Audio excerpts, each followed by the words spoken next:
ہے جانے کیا کیا ہے؟ پریشان ہونے لگے، سجدے میں گر گئے۔ کہا تو بتاتا کیوں نہیں؟ کہنے لگا اس کی غلطی نہیں، 18 سال کے بعد آج مجھ پر بھی شیطان سوار ہوا۔ ایک عورت آئی تھی، اپنے بازوؤں میں چوڑیاں پہننا چاہتی تھی تو میں نے بھی گندی نظر سے ہاتھ ڈالا تھا، رب کریم نے مجھے فوراً اس کی سزا دی۔ جن کے گھروں میں بیٹیاں ہوتی ہیں ان کی نظریں گندی نہیں ہوتی، جو بیٹیوں کے باپ ہوتے ہیں، جو بہنوں کے بھائی ہوتے ہیں، ان کی نظریں گندی۔ اور اگر تو ٹیلی فون کرتا ہے تو کسی عورت کے ساتھ تعلق رکھتا ہے تو یہ بات لکھ لے، امام فخر الدین رازی 1، علامہ اسماعیل نقوی 2، ملا جلال الدین رومی 3، امام خازن 4، امام جلال الدین سیوطی 5 حدیث کے استاد اور محدث لکھتے ہیں اگر تو کسی پر گندی نظر ڈالے گا تو تیرا گھر بچ سکتا، یاد رکھ نہیں بچے گا، اس لیے کہ تیری نظر ہے کسی کی بیٹی کو بیٹی سمجھ تاکہ تیری بچے کا پردہ قائم ہو، کسی کی بہن کو یہ کیا بات ہوئی کہ تو جتنا مرضی گند معاشرے میں پھیلاتا رہے تیرا گھر بچا رہے، یہ کیسے ہو سکتا؟ فَإِنَّ لَهُ مَعِيشَةً ضَنكًا، اللہ فرماتے ہیں زندگی تنگ ہو جائے گی تیرے لیے مشکل، تو ڈھونڈتا پھرے گا کہ میں مرنے کو جگہ تلاش کروں۔ سچی توبہ کر، کھری توبہ کر۔ یہ گناہ انسان کو مجبور کر دیتے۔ حضرت عبداللہ بن مبارک رحمۃ اللہ تعالیٰ علیہ، ان کے سینکڑوں شاگرد تھے، ایک شاگرد کے انتقال کا وقت آیا تو گھر گئے ملنے، آپ کہتے ہیں میں نے زور لگا لیا پر اس کی زبان پر کلمہ جاری نہیں ہوا، میں اسے کہتا کلمہ پڑھ پر اس کی زبان پر جاری، اللہ بہت بڑی نعمت، دعا فرمائی اللہ ایمان کی موت عطا فرمائے، ایمان کی موت دے اللہ کرے، ایمان کی موت دے۔ ایسے بھی لوگ دیکھے ہیں، مسجد نبوی ہے، رسول اللہ کا شہر ہے، سر سجدے میں ہے، روح پرواز کر رہی ہے، روح پرواز، کہ کتنا نصیبوں والا ہے، کتنا نصیبوں والا ہے کہ مسجد نبوی میں سر سجدے میں رکھا ہے اور اللہ تبارک و تعالیٰ نے محبوب کے قدموں میں موت عطا فرمائی۔ حضرت عبداللہ بن مبارک کہتے ہیں میں نے اس کو کہا کلمہ پڑھ تو اس کی زبان پہ جاری نہیں ہوتا، میں بار بار کہتا تو وہ منت کرتا، کہتا حضور میں کوشش کرتا ہوں جاری نہیں ہوتا۔ فرماتے میں پریشان ہو کے اٹھا، ابھی میں دروازے پہ پہنچا تھا اس نے چیخ ماری اور روح پرواز کر گئی، بچے رونے لگے، بیوی رونے لگی، تو میں نے اس کی بیوی سے کہا کہ یہ جرم کیا کرتا ہے، اتنا بڑا پاپی پہ کلمہ جاری نہیں ہوا۔ اس کی زوجہ کہنے لگی حضرت جی 2 گناہ تھے اس کے، ایک تو یہ شراب کا عادی تھا، روکتی تھی باز نہیں آتا تھا، اور دوسری بات یہ کہ یہ اپنی اماں کا نافرمان تھا، وہ 2 گلیاں چھوڑ کے رہتی ہے، یہ کبھی ملنے نہیں گیا تھا، اس بوڑھی کے کلیجہ اس کی طرف سے بڑی تکلیف میں تھا۔ حضرت عبداللہ بن مبارک کہنے لگے جا تو بھی دعا کر، اس کی ماں کو بھی کہہ دعا کرے کہ یہاں تجھے کلمہ نہیں اسے نصیب ہوا، اللہ کرے اللہ آخرت کی منزلیں اس کی بہتر فرما دے۔ حضور صلی اللہ علیہ وسلم کے پاس ایک مہمان آ گئے رات کے وقت میں، جب وہ آئے تو حضور نے پوچھا کھانا کھانا ہے؟ تو نے کہا کھانا ہے۔ بھوک اور بھوک کو جمع کرنا منع ہے، کہا جی کھانا ہے۔ حضور صلی اللہ علیہ وسلم نے فرمایا ازواج مطہرات کے گھروں میں پتہ کرو کچھ ہے؟ حضرت ام سلمہ کے گھر میں پتہ کیا تو کہا یا رسول اللہ 4 دن سے روٹی نہیں پکی۔ حضرت زینب سے پوچھا تو کہا حضور کئی دن سے چولہا ہی نہیں جلایا۔ حضرت عائشہ صدیقہ، حضرت میمونہ، حضرت سودا، تمام گھروں سے بظاہر یہ 2 جہاں کے شاہ ہیں پر پاس کچھ رکھتے نہیں، 2 جہاں کی نعمتیں ہیں ان کے خالی ہاتھ ہیں، ہر چیز ہے پر فقر اختیاری ہے، کوئی شے نہ ملی۔ نبی پاک صلی اللہ علیہ وسلم نے مسجد میں اعلان کیا، فرمایا کون ہے جو میرے مہمان کو روٹی کھلائے؟ ان لفظوں کا حسن کوئی حسن والا ہی سمجھ سکتا ہے، فرمایا کون ہے جو میرے مہمان کو کھانا کھلائے؟ تو ایک صحابی لے گئے اور اٹھے، وہ صحابی جو صحابہ میں غریب تھے، ایک انصاری جو غریب آدمی تھے، بہت زیادہ امیر آدمی اللہ کی راہ میں خرچ نہیں کر پاتا، اس کے لیے مشکل ہو جاتا ہے، اس کے لیے بہت امیر آدمی جو ہوتا ہے نا، جتنا زیادہ امیر ہوتا ہے نا اتنی دیوار اس کے گرد کھڑی ہو جاتی ہے، پیسوں کی مشکل ہو جاتی ہے اس کے لیے۔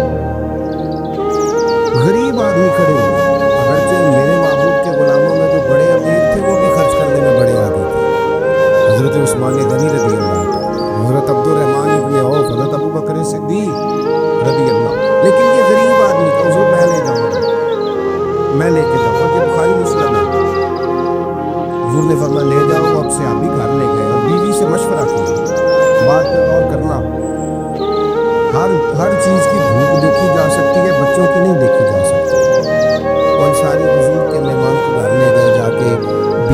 مشورہ کیا، کہا بھلی مانس گھر میں کچھ ہے تو اس نے کہا تھوڑا سا بچوں کے لیے کھانا رکھو، بچوں کے لیے۔ بچے تو بزدل کر دیتے ہیں، بچے تو آدمی کو بزدل کر دیتے ہیں، بچے تو مار دیتے ہیں، کلیجہ پھٹ جاتا ہے بچہ بھوکا ہو، نیند نہیں آتی۔ اب صحابی اپنی بیوی سے کیا کہتے ہیں؟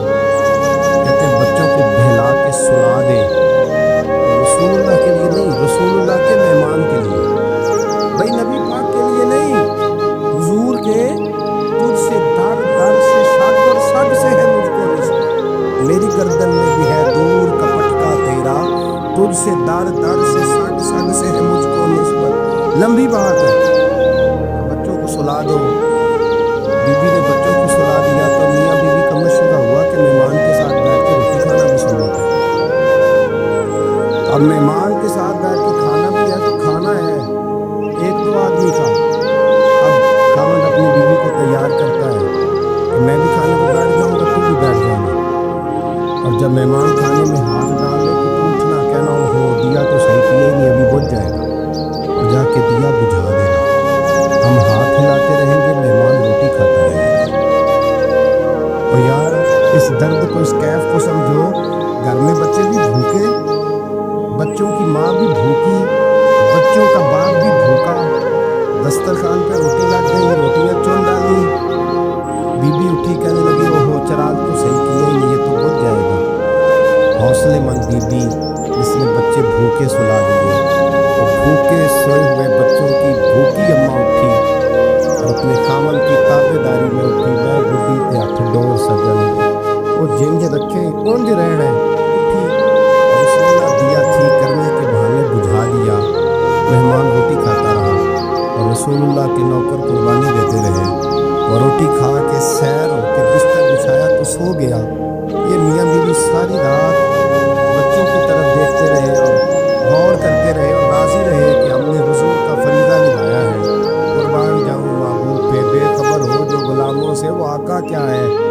وہ صحابہ وہ اگر قربانیاں دیتے تھے تو جو اعزاز ملتا تھا وہ بھی بڑا شان والا ہے۔ صحابی کہتے ہیں میں فجر کی نماز پڑھنے مسجد آیا، پہلا قدم رکھا تو میرے کریم بولے، حضور نے فرمایا رات جو تو نے اور تیری بیوی نے عمل کیا ہے خدا کو بھی بڑا پسند آیا ہے، محمد مصطفیٰ کو بھی بڑا پسند ہے۔ اور پھر ایک لفظ اور ہے حدیث میں، ایک روایت میں ایک جملے اور بھی ہیں، حضور نے فرمایا جب تو اور تیری بیوی رات مہمان کے ساتھ احسان کر رہے تھے نا تو عرش کا مالک تمہیں مسکرا مسکرا کے دیکھ رہا تھا، رب تمہیں دیکھ کے مسکرا رہا تھا، رب تمہیں دیکھ کے مسکرا، تر دامنی پہ شیخ ہماری نہ جائیے، ہم دامن میں چھوڑ دیں تو فرشتے وضو کرے، اور میں وہ مسکرا رہا تھا کہ میرے بندے میرے رسول کی رضا کے لیے کیا کرتے ہیں۔ تو صاحب دیکھو، نبی پاک کے لیے نہیں، خاندان کے لیے نہیں، خاندان نبوت کے لیے نہیں، حضور کے سمجھے یار، اس پہلو کو سمجھے، نبی پاک کے بریلی کے امام بول پڑے، فرمانے لگے تجھ سے در در سے سگ سگ سے ہے مجھ کو نسبت، تجھ سے در در سے سگ کتے کو کہتے ہیں فارسی، فرماتے محبوب تیرا دروازہ اور دروازے پہ کتا اور کتے کے پاس میں بیٹھا ہوں، چلو کتے کے پاس تو بیٹھا ہوں نا، میری گردن میں بھی کوئی تو پٹکا ہے ہی ہے نا، تجھ سے در در سے سگ اور سگ سے ہے مجھ کو نسبت، چلو میری گردن میں بھی ہے دور کا پٹکا تیرا۔ قرآن مجید بول اٹھا، رب کریم نے فرمایا حبیب کہ تیرے غلام وہ ہیں کہ وَيُؤْثِرُونَ عَلَىٰ أَنفُسِهِمْ وَلَوْ كَانَ بِهِمْ خَصَاصَةٌ، فرمایا ان کا حال یہ ہے کہ جس چیز کی شدید حاجت ہوتی ہے وہ بھی اپنے بھائیوں پہ قربان کر دیتے ہیں، وہ دے دیتے ہیں تیرے نام پہ۔ جب مکے والے مدینے آئے، انصار مدینہ، تو میرے مصطفیٰ کریم نے فرمایا نہ تمہاری نسل ایک ہے نہ قبیلے ایک ہیں، لیکن تمہارا نبی ایک ہے، تمہارا رسول ایک، خدا ایک، کتاب ایک، تمہارا میری وجہ سے رشتہ ہے، چلو اپنے بھائیوں کے ساتھ احسان کرو، چلو احسان کرو۔ اگر کسی کے 2 مکان تھے تو اس نے ایک اس کو دے دیا جو مکے سے آیا تھا، 2 باغ تھے تو ایک دے دیا، کسی کے پاس ایک تھا تو آدھا بانٹ کے دے دیا، ہر چیز تقسیم کر دی۔ حالات بدل جاتے ہیں، حالات بدل جاتے ہیں، تلک الایام نداولها بین الناس، اللہ لوگوں کے درمیان دن بدل دیتا ہے، حالات بدل گئے، بڑا مال غنیمت آیا، بنو نذیر کا علاقہ فتح ہوا تو میرے رسول پاک صلی اللہ تعالیٰ علیہ وسلم نے انصار مدینہ کو اکٹھا کیا، فرمایا بھائی مال اب بڑا آ گیا ہے،